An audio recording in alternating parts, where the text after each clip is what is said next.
Hey, good evening, everybody, or perhaps I should say top of the morning, as it is around 1 a.m., actually 1:15 a.m. my time. And as promised, I'm going to talk about the World Series. So, the Dodgers won Game 6 of the World Series and are taking home their first title since 1988. After several years of trying and failing, they finally made it. Of course, it's happening during what could be called a fake season, since there were only 60 games for most of the teams, except for the St. Louis Cardinals. And well, that was also a debacle. But anyway, the World Series has been completed, and almost was completed without any positive COVID tests. But then Justin Turner was pulled from Game 6, and it turns out he tested positive for COVID-19.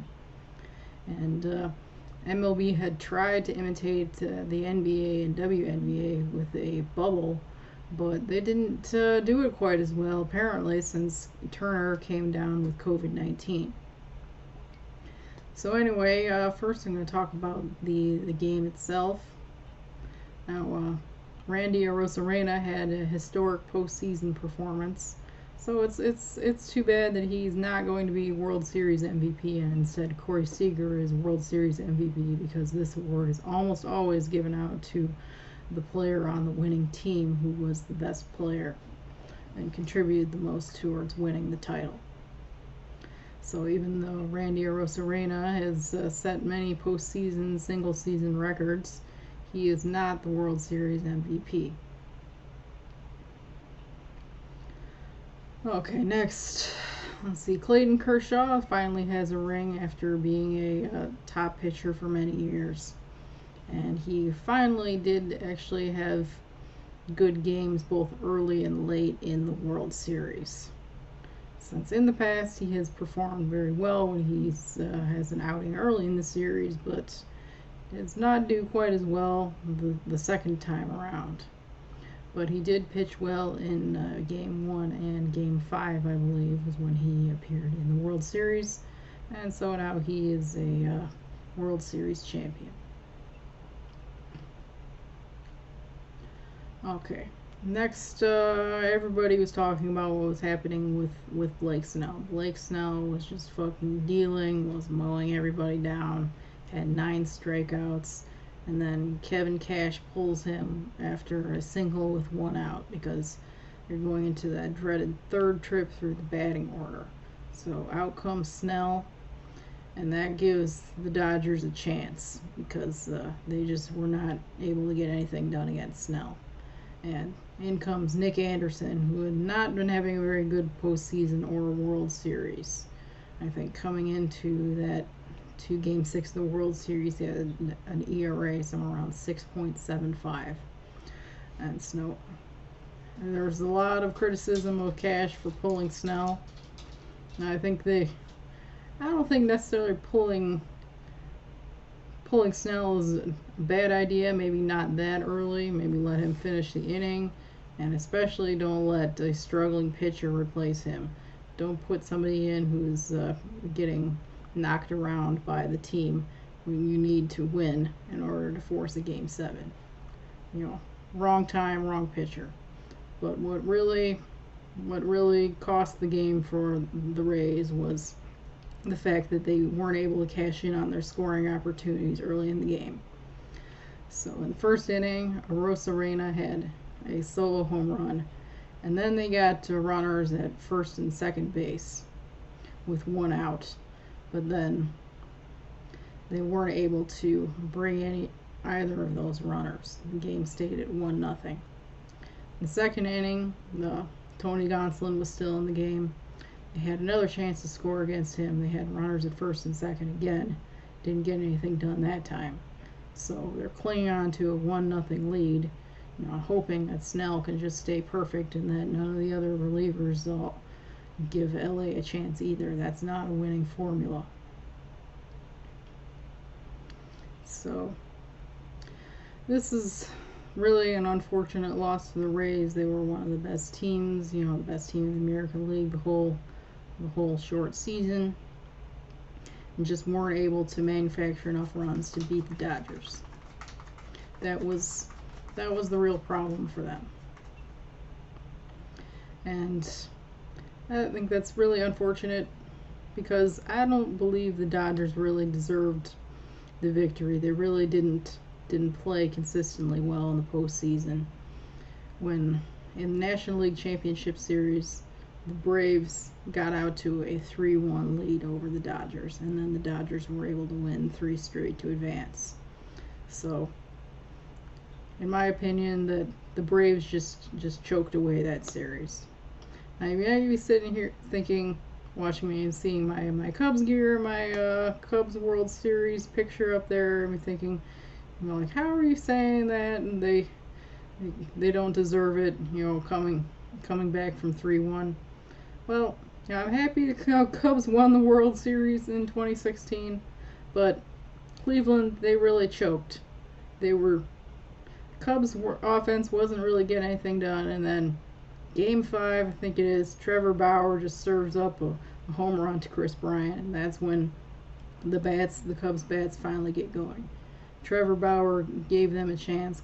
Chris Bryant was able to tie the game on that, and then from there on, they were able to put a winning streak together. And then also, Cleveland really choked in Game 7. You have Aroldis Chapman on the mound at the bottom of the 9th. He's just totally out of gas. Had just given up a tying home run, you know, and then, you know, has absolutely nothing.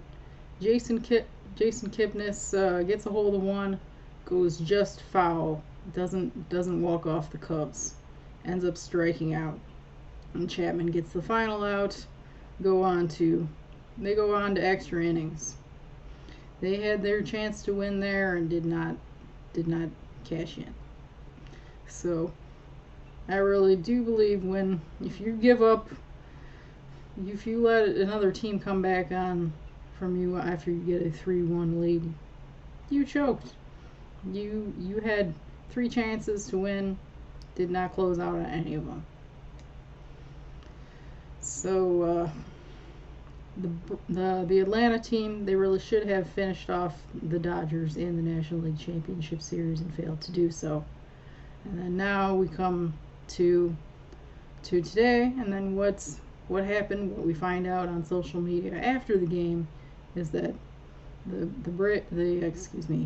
Dodgers third baseman Justin Turner was pulled from the game in the middle of the game because it turns out he had a positive COVID-19 test.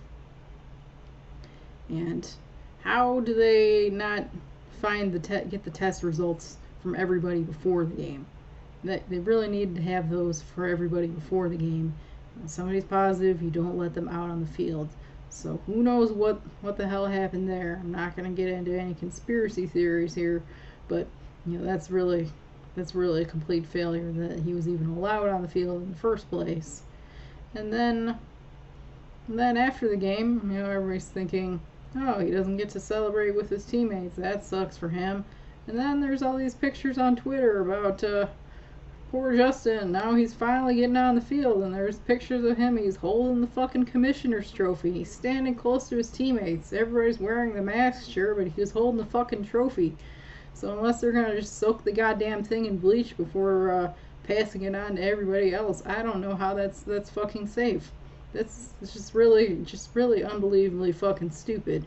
Irresponsible by Major League Baseball and the Dodgers to be letting him back out there near teammates, holding the trophy. It's going to get passed around and kissed and everything else. You know, just really fucking stupid. And you know, he could be infecting all sorts of people, being allowed to stand near them and touch the trophy that everybody else is going to be holding and whatever else. Just really unbelievably dumb. And then you can go on social media and see all the fans supporting him. Oh, poor Justin, it's so nice that they're letting him out there and letting him celebrate with his friends. Just like 230,000 or so people in the United States have died from the virus. 10,000 people in Canada now have died from the virus. It's not a fucking joke. Just absolutely terrible, terrible fucking decision. Just, just fucking trash. The Dodgers, they deserve to never win again. You know, people are not having weddings. You know, can't have their family members at funerals because of the virus, and they're fucking letting him back out there. Their stupid fucking trophy. I'm sure it's very important to everybody, but just really dumb. I really can't say anything else about it. They just fucking suck. Alright.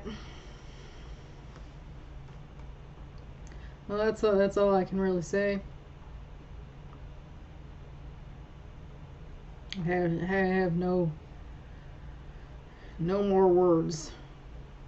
Just unbelievable.